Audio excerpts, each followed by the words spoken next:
today we are going to have a look at this book here. This is an illustrated guide based on the 2011 National Electrical Code. Okay. So I have chosen a unit to read from. There's a lot of different codes to follow depending on what type of dwelling it is. So I have chosen Unit 18 to read from, which is all about special occupancies. So I will read the objectives for this unit. After studying this unit, the student should know that portions of occupancies intended for the assembly of more than 99 persons are referred to as places of assembly. Be familiar with definitions pertinent to motion picture and television studio audience areas, theaters, and similar locations.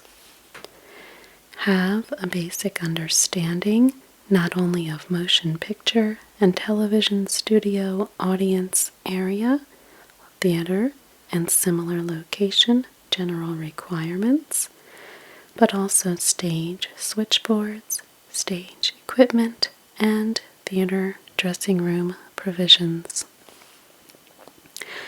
Know the location of provisions pertaining to carnivals, circuses, exhibitions, fairs, traveling attractions, and similar functions. Have a solid grasp of requirements for motion picture, television studios, and similar locations, including cellulose nitrate film storage vaults.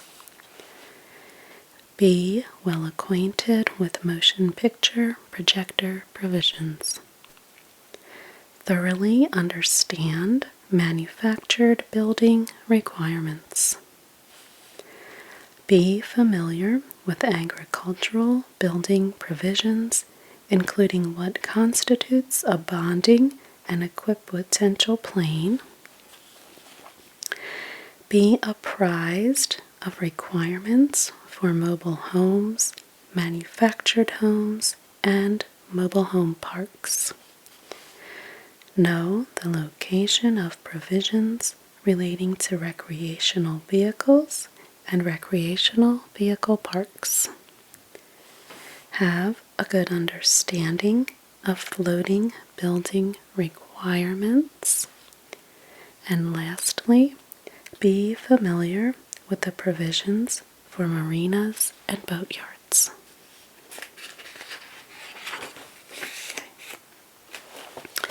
So now we will begin with the more detailed information. General requirements, and this is pertaining to motion picture and television studio audience areas, performance areas, theaters, and similar locations. So, general requirements. The fixed wiring methods employed shall be metal raceway, non-metallic raceway encased in 2-inch or more of concrete, type MI cable, type MC cable, or AC cable containing an insulated equipment grounding conductor sized per table 250.122. Fixed wiring method stipulations in Article 640 apply to audio signal processing, amplification, and reproduction equipment. Article 800 to communication circuits, Article 725 to Class 2 and Class 3 remote control and signaling circuits, and Article 760 to fire alarm circuits. Portable switchboards, stage set lighting, stage effects, and other wiring without a fixed location is permitted with approved flexible cords and cables as provided elsewhere in Article 520. Such wiring shall not be fastened by uninsulated staples or nailing. Non-metallic sheathed cable, type AC cable, ENT, and PVC can be installed where applicable building code does not require the building or portions thereof to be of fire-rated construction. The number of conductors permitted in any metal conduit, PVC, or EMT for circuits, or for remote control conductors shall not exceed the percentage fill shown in Table 1 of Chapter 9. Where contained within an auxiliary gutter or wireway, the sum of the cross-sectional area of all internal conductors at any point shall not exceed 20% of the interior cross-sectional area of the auxiliary gutter or wireway.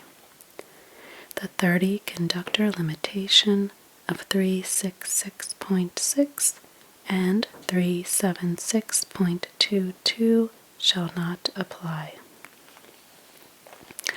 Live parts shall be enclosed or guarded, preventing accidental contact by persons and objects. All switches shall be of the externally operable type. Dimmers, including rheostats, shall be installed in cases or cabinets that enclose all live parts. Portable stage, studio lighting equipment, and portable power distribution equipment are permitted for temporary outdoor use, provided the equipment is, number 1, supervised by qualified personnel while energized, and 2, barriered from the general public. Okay. So just, let's see. Now on this side here we have some definitions. So, A border light is a permanently installed overhead strip light. You can see that right here. Okay. Breakout assemblies, which we see right here. Breakout assembly is an adapter used to join a multi-pole connector containing 2 or more branch circuits to multiple individual branch circuit connectors.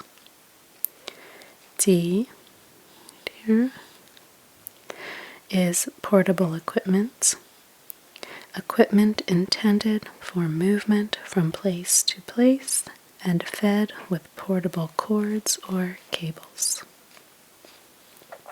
E, flexible conductors, including cable extensions supplying portable stage equipment, shall be listed extra hard usage cords or cables.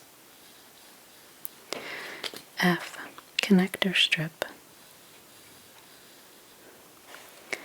is a metal wireway containing pendant or flush receptacles. G is a footlight. A footlight is a border light installed on or in the stage. H. Portable power distribution unit. A power distribution box containing receptacles and overcurrent devices. I. Portable power distribution units shall comply with these 5 things. The construction shall prevent the exposure of current-carrying parts. B. Receptacles shall comply with 520.45 and shall have branch circuit overcurrent protection within the box.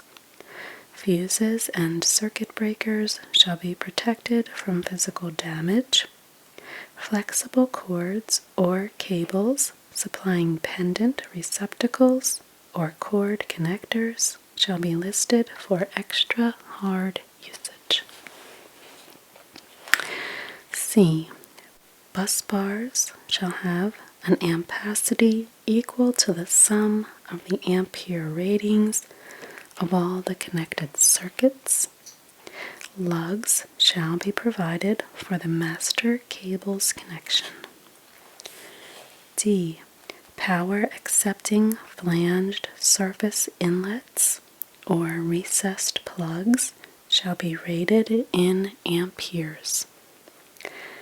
And lastly, cable arrangement shall alleviate tension at the termination points and be adequately protected when passing through enclosures.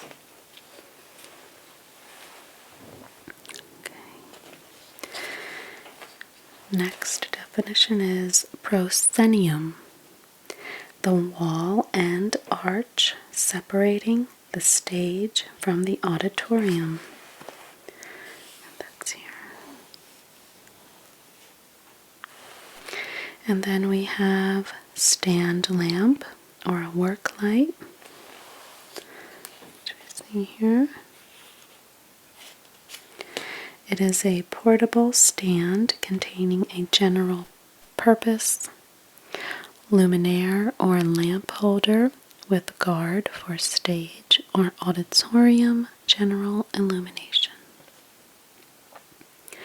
Next we have a strip light, which we see right here. Strip light is a luminaire with a row of multiple lamps. M is called a twofer.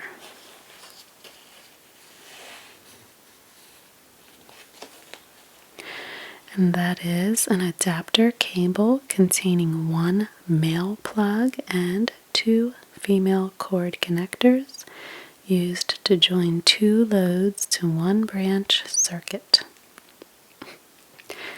Okay, N, right here.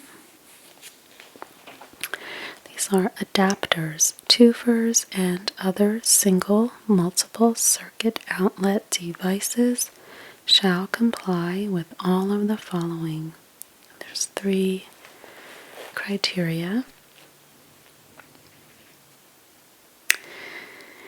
A. Each receptacle and corresponding cable shall have the same current and voltage rating as its supply plug. Utilization in a stage circuit having a greater current rating is not allowed. B. All conductors shall be wired in accordance with 520.67. And C. Adapter and twofer conductors shall be listed either extra hard usage or hard usage cord.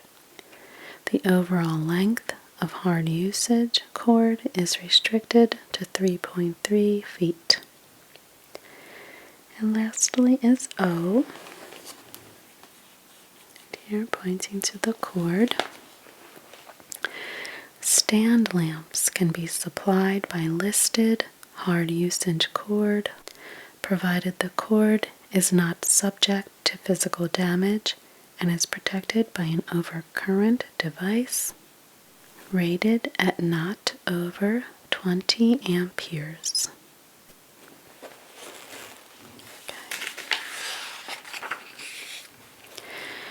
Next, we move on to information about fixed stage switchboards.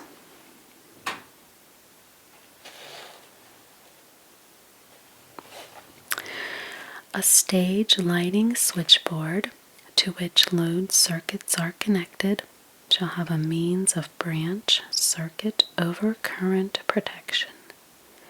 This includes branch circuits supplying stage and auditorium receptacles used for cord and plug connected stage equipment.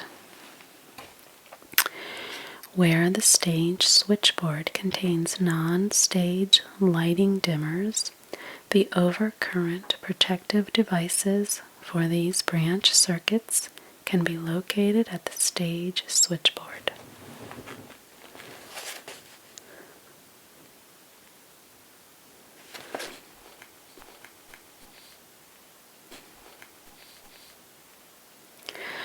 A stage switchboard not completely enclosed, dead front and dead rear, or recessed into a wall, shall have a full-length metal hood to protect all equipment on the board from falling objects. Dimmers installed in ungrounded conductors shall have overcurrent protection no greater than 125% of the dimmer rating, and shall be disconnected from all ungrounded conductors when the dimmer's master or individual switch or circuit breaker is in the open position. A stage switchboard shall be one or a combination of the following types. A. Dimmers and switches operated by handles mechanically linked to control devices. B. Devices operated electrically from a pilot-type control console or panel. Pilot control panels can be part of the switchboard or can be located elsewhere. And lastly, C. A stage switchboard having interconnected circuits is a secondary switchboard or panel board remote to the primary stage switchboard and shall contain overcurrent protection. If the dimmer panel provides the required branch circuit overcurrent protection, it can be omitted from the intermediate switchboard. Okay, next onto stage switchboard supply feeders shall be one of the following. Number 1, a single feeder disconnected by a single disconnect device. Number 2, unlimited feeder quantities are permitted, provided all feeders are part of a single system. Where combined, neutral conductors in a given raceway shall have sufficient ampacity to carry the maximum unbalanced current supplied by multiple feeder conductors within the same raceway. It is not necessary that the ampacity be greater than that of the neutral conductor supplying the primary stage switchboard. Parallel neutral conductors shall comply with 310.10H. Number 3, separate feeders of a single primary stage switchboard shall each have a disconnecting means. The primary stage switchboard shall be permanently and conspicuously labeled with the number and location of disconnecting means. If the disconnecting means are located in multiple distribution switchboards, the primary stage switchboard shall have barriers corresponding with these multiple locations.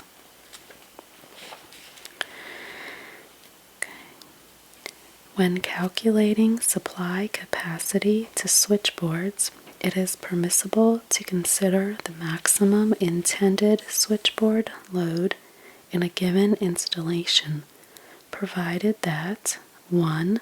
All switchboard supply feeders are protected by an overcurrent device with a rating no greater than the feeder's ampacity, and 2. Opening the overcurrent device does not affect proper operation of egress or emergency lighting systems. Okay, then we come over here.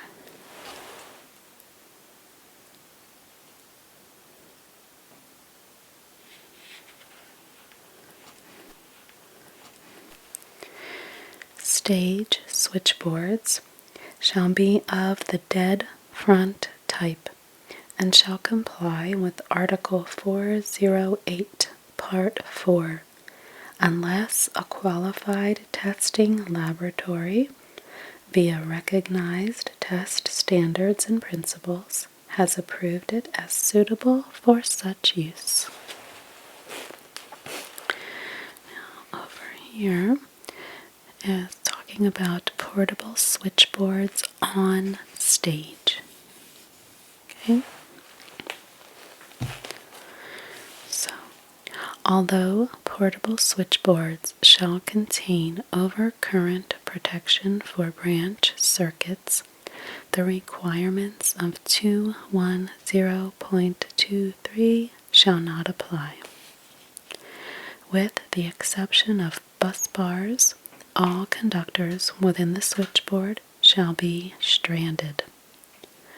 Only listed extra hard usage cords or cables shall be permitted to supply a portable switchboard.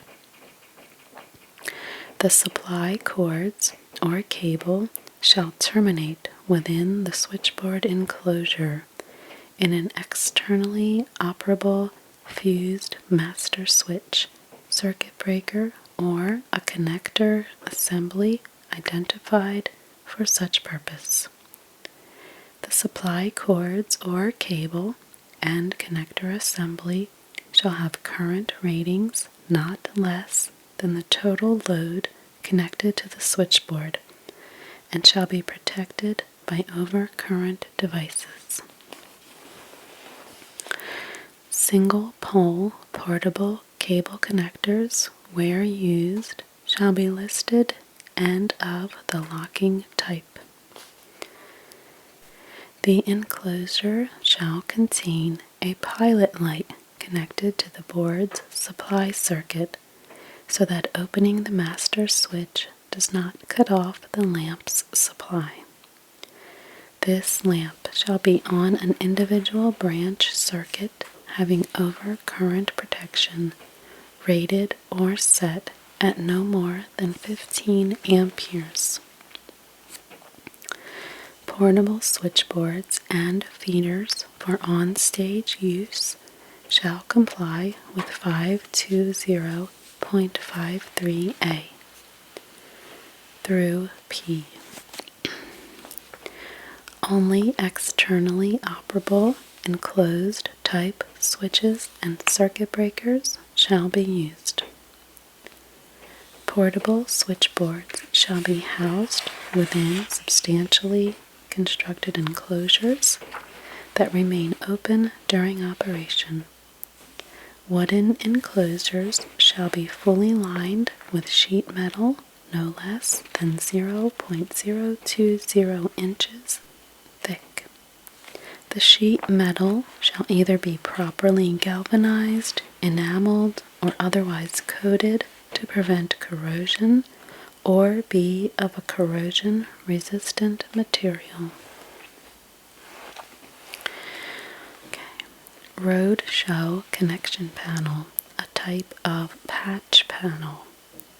is a panel designed to allow for a road show connection of portable stage switchboards to fixed lighting outlets via permanently installed supplementary circuits. The panel, supplementary circuits, and outlets shall comply with all of the following. A. Circuits shall originate from grounding type polarized inlets whose current and voltage rating match the fixed load receptacles. B.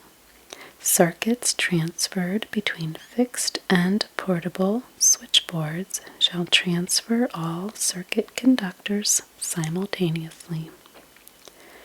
And C. Supplementary circuit supply devices shall have branch circuit over current protection. Each supplementary circuit within the roadshow connection panel and theater shall be protected by branch circuit over current protective devices installed within the roadshow connection panel. And lastly, D. Panel construction shall be in accordance with Article 408.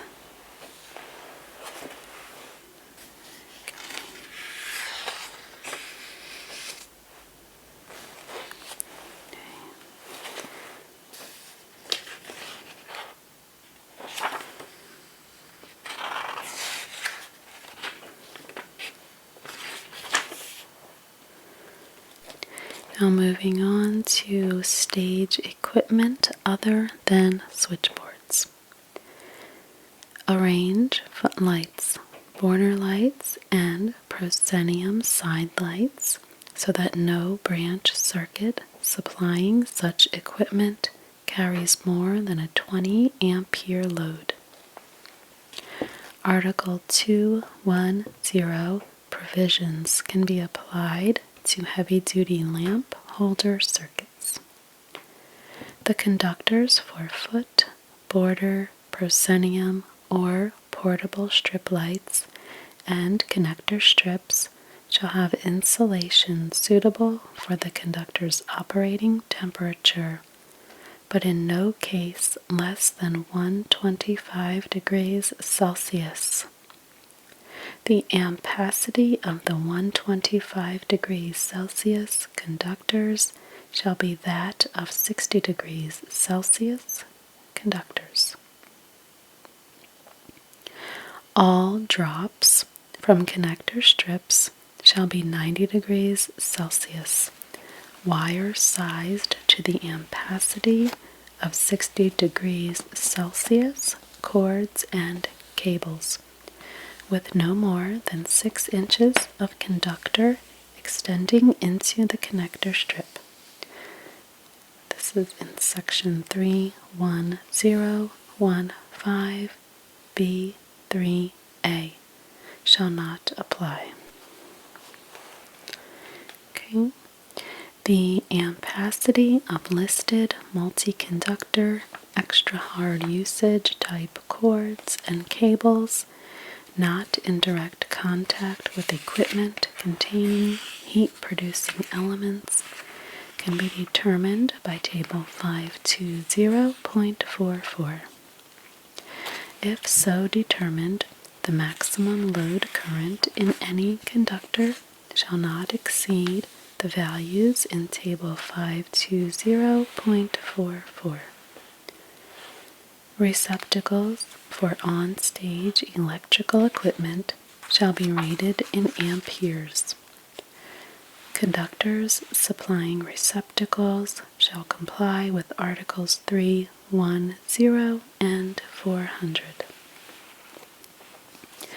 Connector strip, drop box, floor pocket, and similar receptacles used to connect portable stage lighting equipment shall be pendant or mounted in suitable pockets or enclosures and shall satisfy 520.45 requirements. Connector strip and drop box supply cables shall meet 520.44C specifications. Bare bulb lamps in backstage and ancillary areas where contact with scenery is possible shall be located and guarded to remain free from physical damage.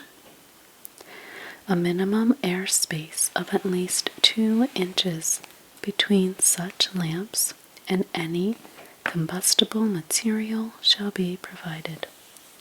For the purpose of this section, decorative lamps installed in scenery shall not be considered to be backstage lamps. The operating circuit of an electrical device releasing stage smoke ventilators shall be 1. Normally closed, and 2.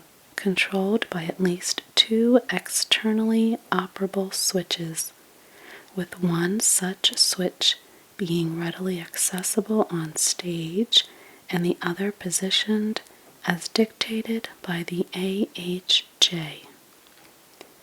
The device shall be designed for the connected circuit's full voltage, with no resistance inserted.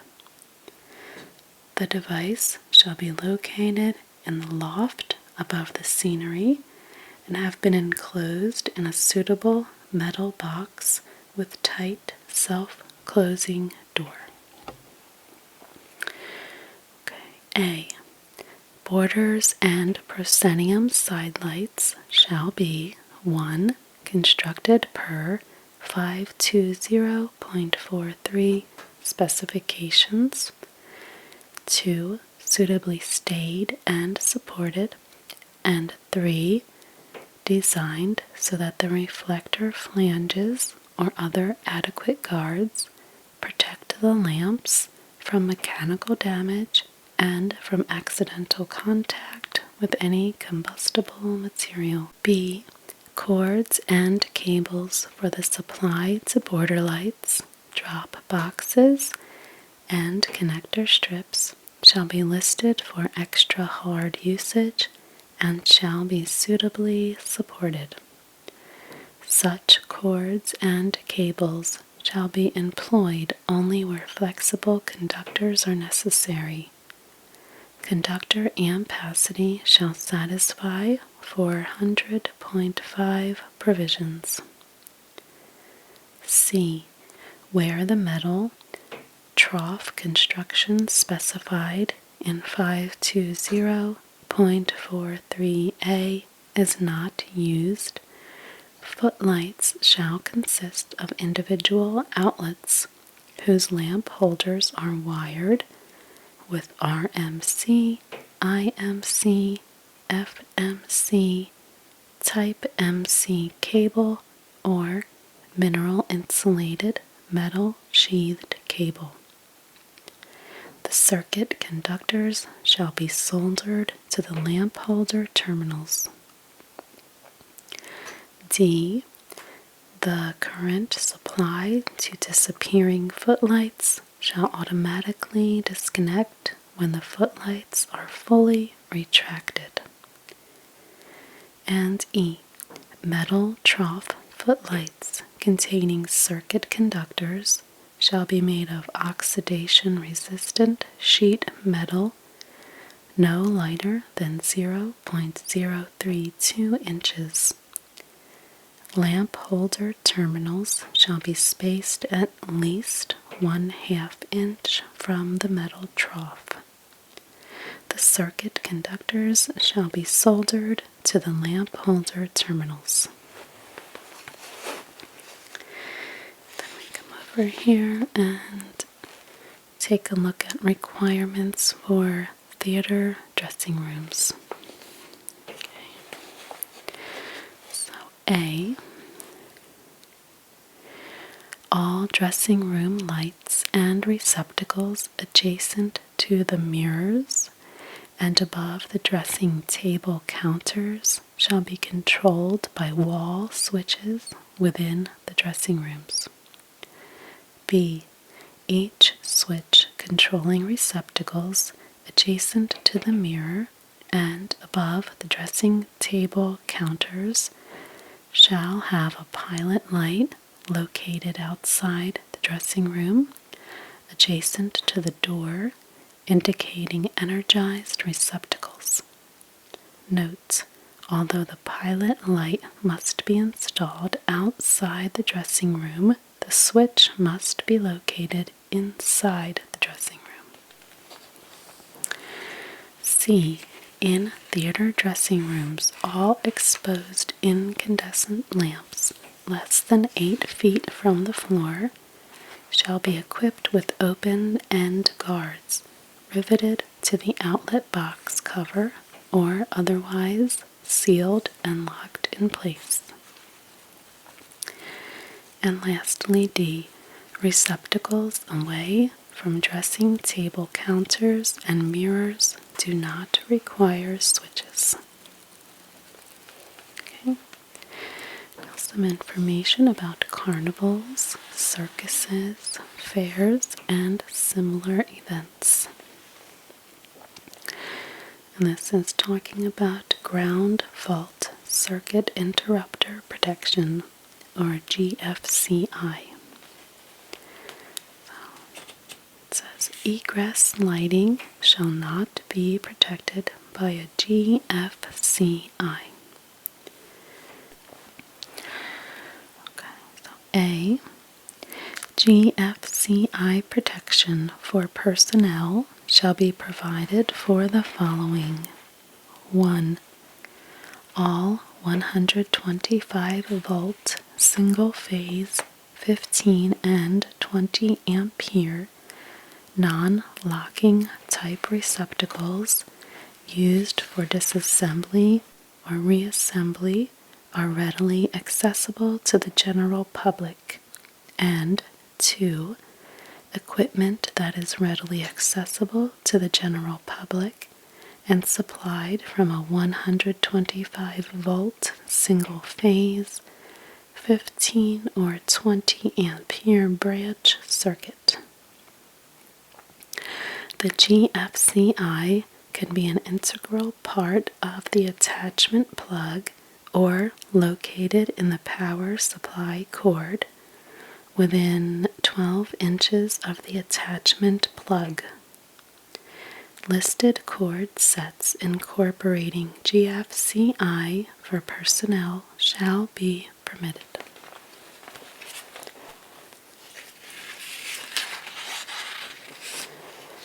Okay, then we have some general requirements.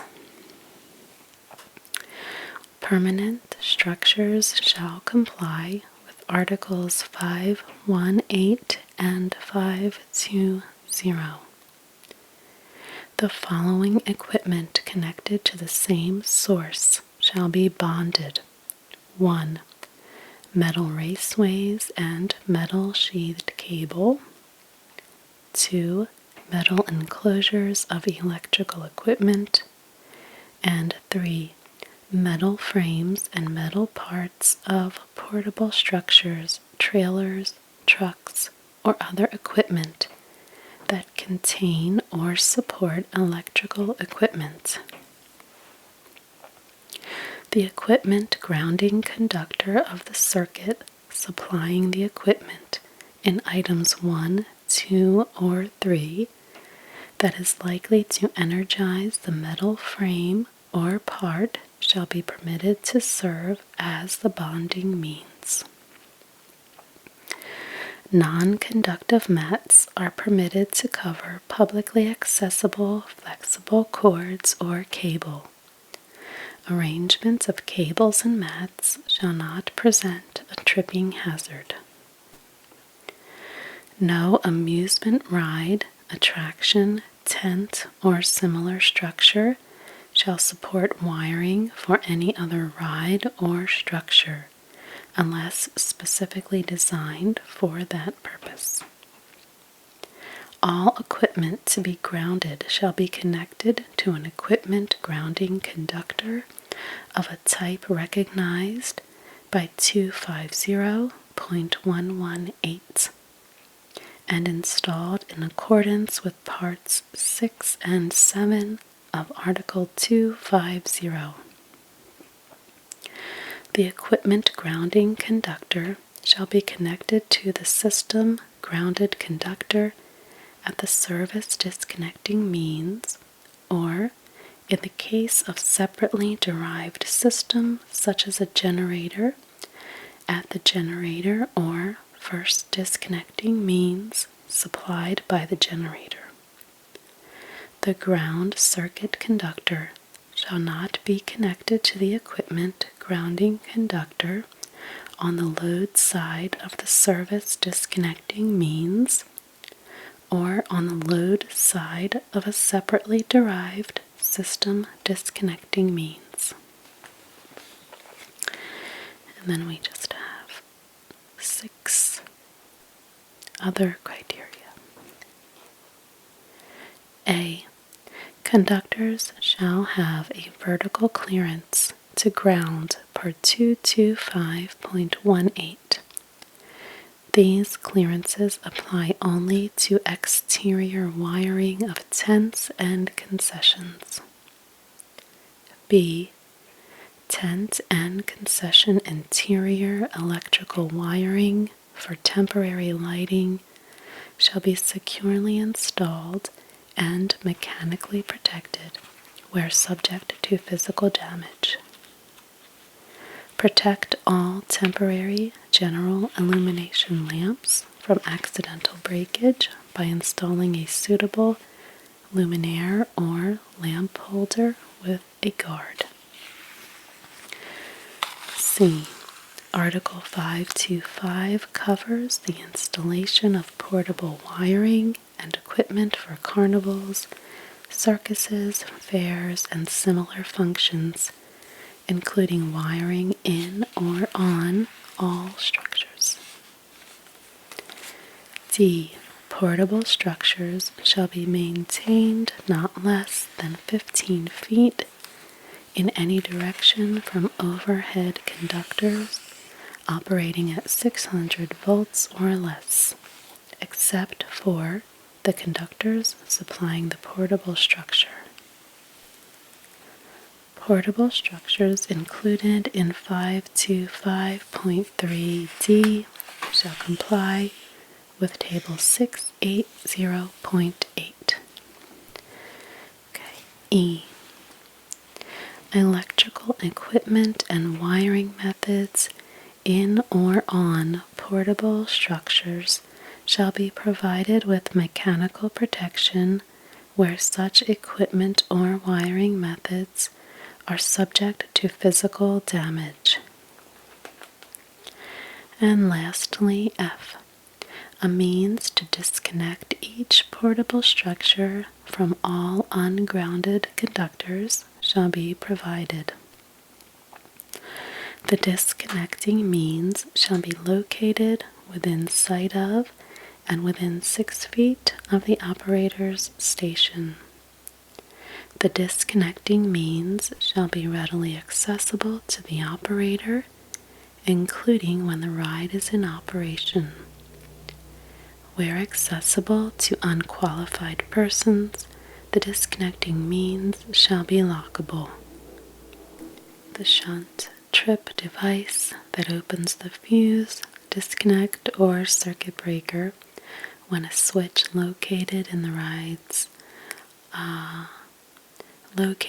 ride operator's console is closed shall be a permissible method of opening the circuit. And then we have more on places of assembly, motion picture and television studios in similar locations, cellulose nitrate film storage vaults, motion picture projection rooms, manufactured buildings,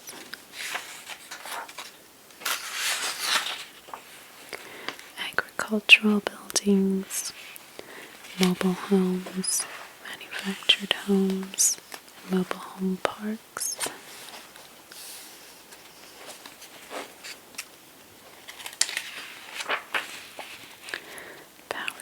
supply, distribution panel boards, and branch circuits.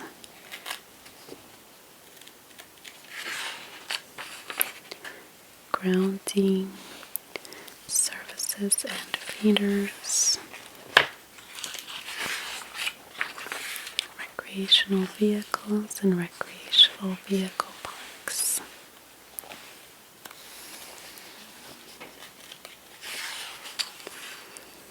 Floating buildings, marinas and boatyards. And then we have a competency test.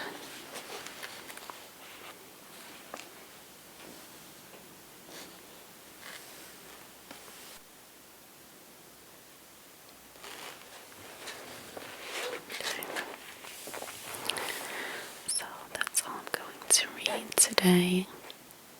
I hope that you're sleeping by now, by all this electrical talk. But if not,